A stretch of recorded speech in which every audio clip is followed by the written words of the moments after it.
I'm disabled myself, full-time wheelchair user, but I do say to people it has its advantages. No one ever tries to sell me a credit card at the motorway services, and coming out of Tesco, people avoid eye contact with me. And throughout my commercial career and academic career, I've helped a lot of graduates with declared unseen disabilities, neurodiversity, physical disabilities. And I found that increasingly over the past 10 years, it's been quite sporadic, quite almost trend focused on the flavour of what's happening in the university at the time.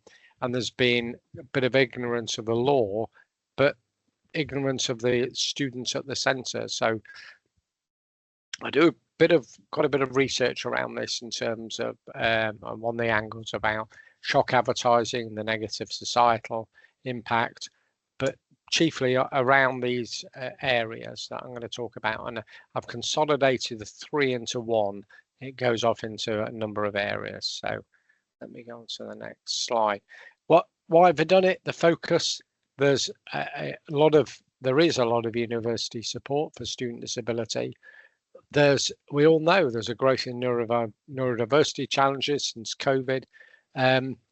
Big increase in employability focus from universities, very that kind of market focus at some commercial universities.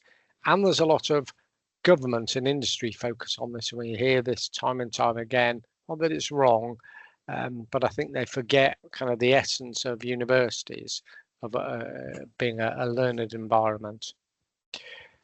I looked at it from three ways. And I put here, so the title, Why Disabled Graduates Suffer in Their New Jobs. The gap between university employability assistance and student onboarding.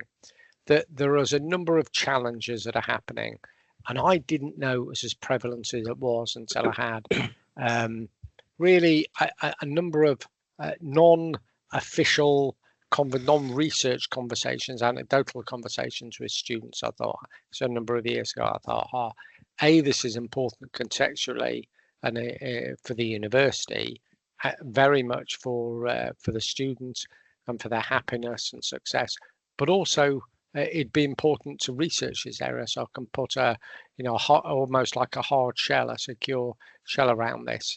I'd mentioned this in previous slides. Again, don't want to show off. I come from a commercial past, but my focus on EDI in Purple, I'm a co-chair of my university's disability network.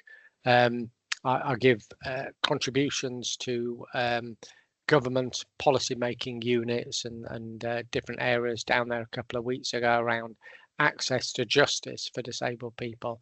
Fascinating environment, how they work for early policy formation.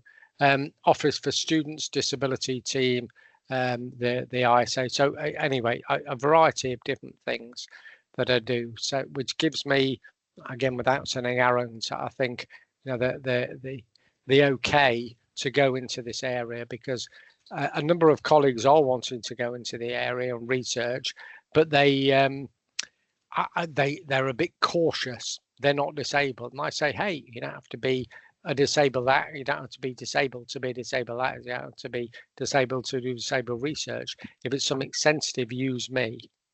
Anyway, let me carry on. So the three themes, and this is again amalgamated. Three themes into one, really: gaps between university employment support for disabled students. There is, most universities have career units, and they have the trained people, and they look at AGCAS guidelines, and they give some support. But I found that there was quite a bit of a gap around this, and it really was sometimes polarized between universities. And so the lens, I looked at it through human capital theory, structural ableism, and intersectionality. Second theme was almost like that hinterland between a student having the training, getting a job, and then being fully embedded within the company. There's a gap, there's a pit that they fall through, and they feel lost with it. They feel almost abandoned by the university, but not fully on board and comforted and cosseted by the company they've come into. Even if the company and 90, I think all of the students I talked to had been very transparent about their physical or neurodiversity disability. So I looked at this, and again, this is just the pilot stage of the three together, but it goes into different parts, different papers. Well, we've got many papers we're working on. I looked at transition theory, social and capital theory, critical disability, and social learning theory. Looking at that and applying that to that gap, that hinterland, that grey area. And probably the most worrying, alarming one, and I've actually experienced this in industry myself and didn't want to write anecdotally about it, wanting to put this academically. So the gap between the grandiose EDI policy of an organisation and the individual team attitudes, often rogue attitudes, and there really was a power distance between some of them in the research I had back. So it looks at EDI policy, organisational commitment, team level attitudes and culture, and the policy practice gap. So again, the main lenses I looked at this through. So capability approach, Nottingham. I looked at disability theory, key spokesperson Oliver in this. Also Goffman Sigma theory. I think no matter how much students are aware that neurodiversity is fully accepted in society, there may have been a clinical diagnosis of autism, as opposed to, this is not meant to sound prejudiced, but as opposed to mild ADHD, and students are claiming I'm horrendously disabled. No, you're not. You've got ADHD, and that comes in a varying form, and legally it is those that have where it affects them in an extreme way in their life is it become a disability. So anyway, despite that Goffman Sigma theory, students still feeling that that discomfort. And Bourdieu, so cultural capital, looked at through those lens. And the three different cohorts I looked at, I looked at employers. I wanted to have this. I was very transparent with them, the research I was doing, but I wanted to look at them first as opposed to the students, because I wanted to have their view of recruiting disabled students, whether this was placement year and or graduates, and some people have the same people back. So they have recruited and it was commercial, it wasn't healthcare or science or what have you, it was through a commercial lens. I wanted it to be less than 250 employees. Of the big corporations I've worked with previously, and the last one, I was one of the founding people for the disability group. There was 20,000 people in the UK, and the head of it was the country general manager who had suffered neurodiversity issues, challenges himself. It was great to have his backing for it, so it was very important.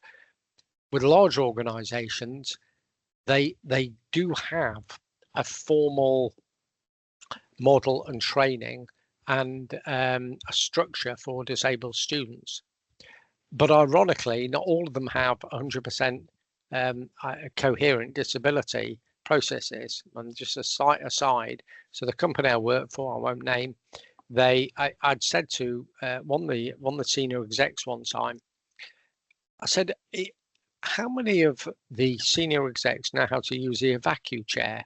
And it was like, when you ask people those questions in a meeting, and it's like, damn, I should never ask that, because it was all daggers towards me. And I said, okay, so the scenario, one of the big banks is a major engagement and customer of ours. What happens if one of their senior people has some mobility challenges and the fire alarm goes off on the 4th floor? What do you do? And they really were uncomfortable with this. There was no procedure. And it was as simple as 2 letters, one for the client, one for the host, a discrete brown envelope, and a guide for how to do things. It was that simple. And anyway, I didn't want employers to feel uncomfortable. I was aware that, say, the larger companies had their policies, but smaller organisations didn't, and they weren't necessarily going rogue, but they didn't have this, and they weren't aware that disabled students thought this either. I looked at business contacts and Chamber of Commerce members. Second cohort was the graduates. It was not the graduates from the university I work at, but it was contacts of theirs, and it was only from an introduction, full approval, written in, all of that stuff. So I wanted people to graduate in the last 5 years, cross industry, commercial, some kind of commercial studying. It's a very, very broad area. There was a couple of people on the kind of creative side of commercial, UK based. And the third area, which was, I'm trying not to smile here, the cohort I was a bit scared of asking, because I didn't want them to think that I was having a pop at them. I wasn't at all. I wasn't pointing the finger at them of saying, you're failing your job. They do, all the university units I talk to, they do a great job. And yeah, yes, there are the fluctuations in the knowledge and experience, but they all do a great job. So I wanted to look at dedicated university employability unit, UK based, and UK university introductions. I looked at semi-structured interviews and thematic and sentiment analysis for the pilot study. Now, again, maybe I should have just looked out in my individual research for each paper, which I haven't. I've taken it from this, but also I've done a separate one that I've combined all three together just to see if there's any correlation, not repeating any of the information before. As expected, a number of university people, especially the careers unit, they were concerned, uncomfortable with the first question. Businesses ambivalent really to the first area. Students a bit critical of the first area, not in a really never ever. There were never any names mentioned in the recorded videos, and I said this right from the start. Don't mention the university. Don't mention individual names. That's the kind of a murder area. But I want to look at university support in the education process. That hand-holding right through the process. And that word, the process, what is the process? Where does it end? There's an approach that says we ought to be looking after students from birth to death. We're responsible for open days, for teaching, for the if you like, the pastoral stuff, as if you're an individual support person, a supervisor, or your personal contact, for employability help, and then stay in contact with them afterwards. There are some universities and some, if you like, course leaders that feel that is the case, and there are obviously varying degrees to that. I want to look at specific legal requirements. There are absolute legal requirements in the UK. There are limits to discrimination for age, gender, sexual persuasion. There is no legal limit for people suing for disability discrimination, which is why companies get extremely concerned when there's a credible, if you like, letter before action. Very, very concerned. 99.9% are settled out of court, because companies, when they think, well, you know, what's this? And they phone their solicitor, the solicitor says, now actually there are some very, very strong, very firm legal precedents for this, right down to damage for hurt feelings.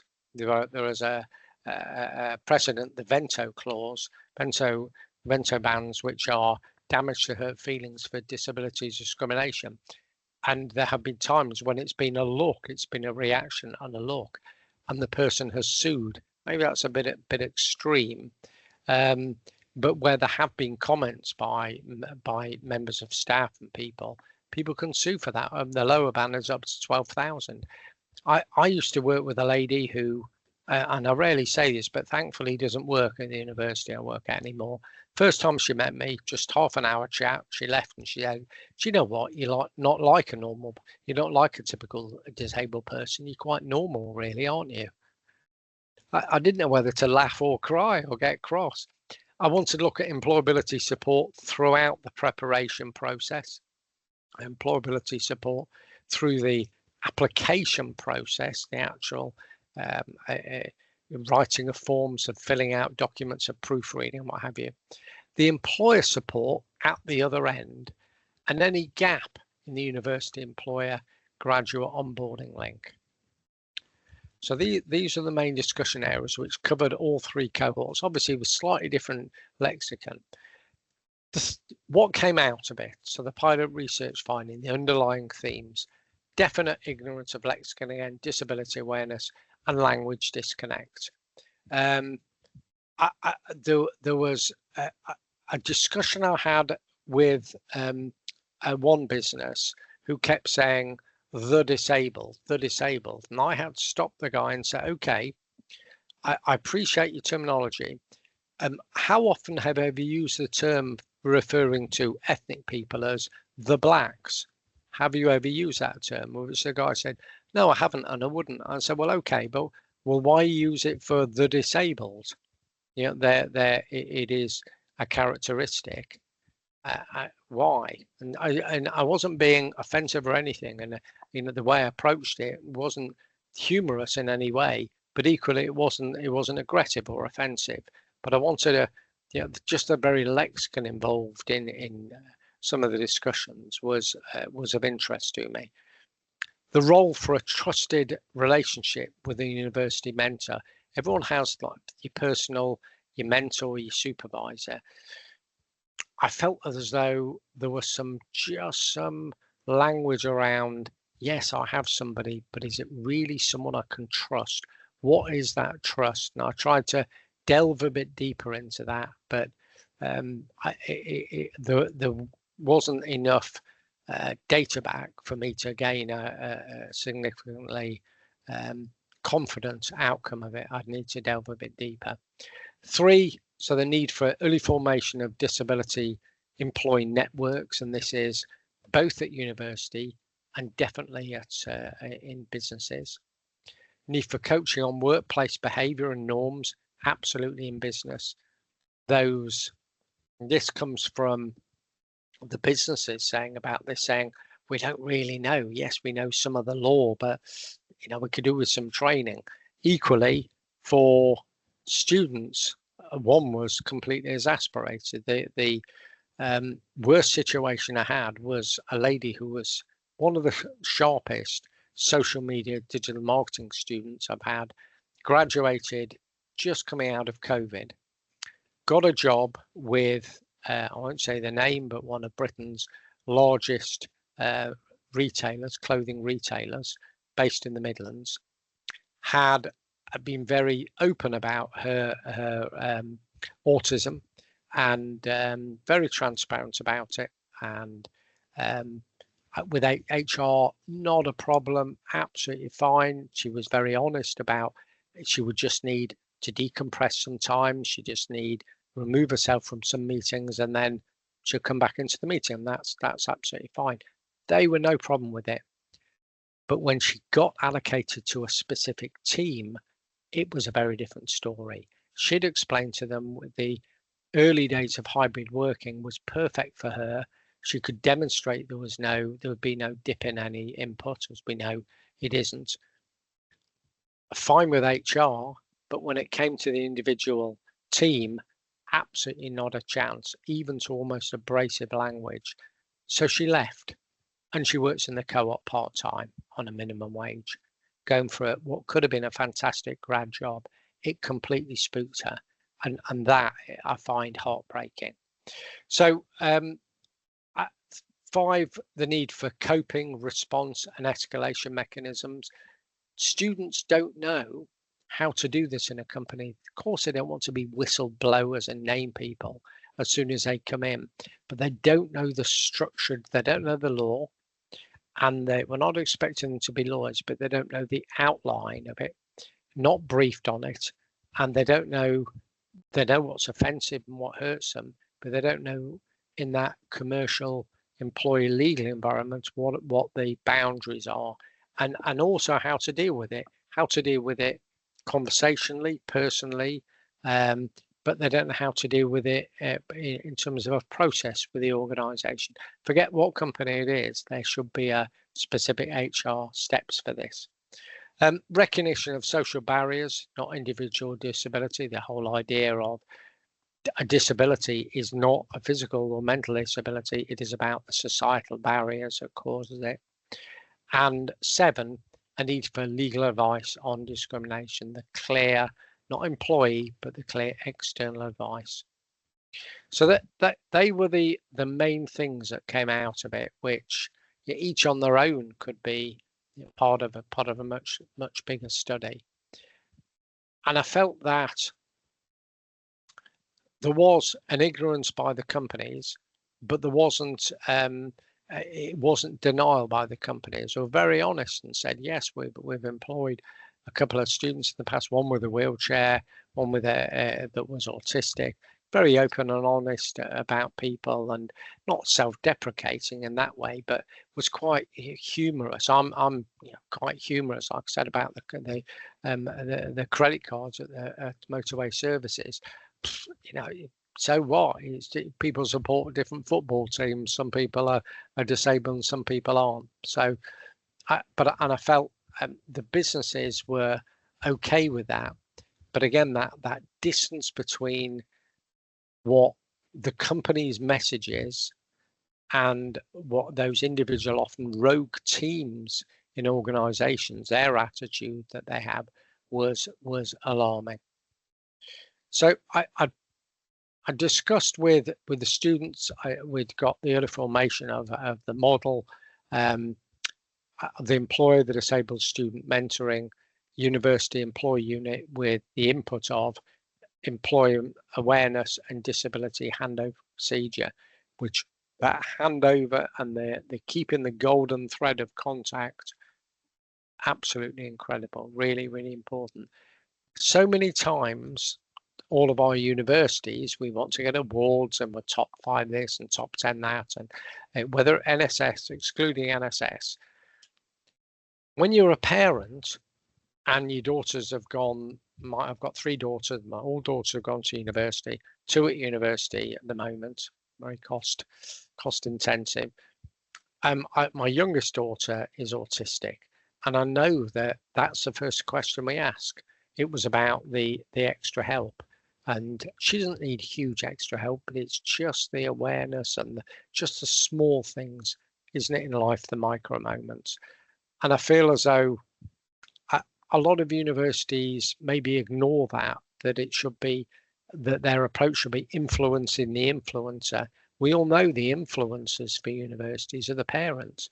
Yeah, the children would like to think it's them that make the ultimate decision, but it really is the parents who are the main influencers. And I talked with all 3 cohorts and really built up this picture of what could help, and I built it up from their information, from their feedback, then went back to them to double check, and they all agreed. Coaching meetings, whether it's a basic coaching on, what does reasonable adjustments mean, what do access to work mean, what do the basic legalities mean, just that coaching on general awareness. Again, we're not making disabled students lawyers, neither are we stipulating the practice to employees, but it's a general introduction awareness. Cluster group support, much like, if you like, with complex medical situations in hospitals. I'll often have, and thankfully now, everyone uses Teams or Zoom, decisions about quite complex cases are made incredibly quickly. 20 years ago, not the case.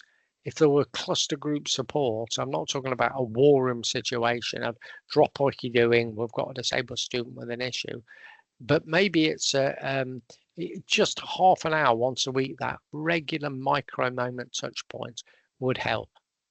Employee guest lectures, maybe there's an employer that works with the university in some way. Someone has a connection of someone who's disabled, neurodiverse or physical, who could come in and give a talk, not about the disability, but they're clearly disabled, or they're very open and honest about it.